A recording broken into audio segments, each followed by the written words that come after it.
चाहे आप एक एडवोकेट हो, लॉ स्टूडेंट हो या फिर जुडिशियल एस्पिरेंट हो, लैंडमार्क जजमेंट आपके एजुकेशन में, आपके प्रिपरेशन में एक बहुत ही major and important role play करते हैं। Hello everyone, this is Sakshi Mishra और आज की इस वीडियो में मैं बात करने वाली हूँ landmark judgement, leading case laws and recent case laws के बारे में। सबसे पहले हम जानेंगे लैंडमार्क जजमेंट होता क्या है।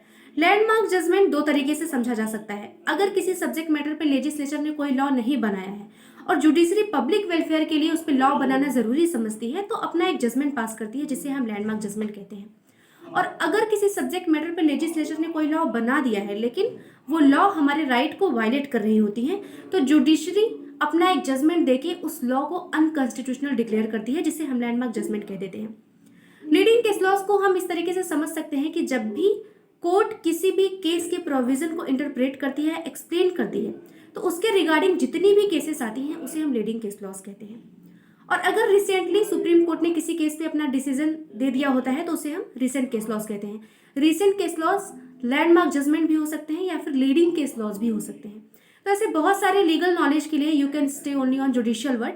और एक चीज, केस लॉ सीरीज के प्लेलिस्ट में मैंने बहुत सारे लैंडमार्क जजमेंट को डिस्कस किया हुआ है, तो आप वहां से जाके केस लॉस को स्टडी कर सकते हैं। Thank you so much.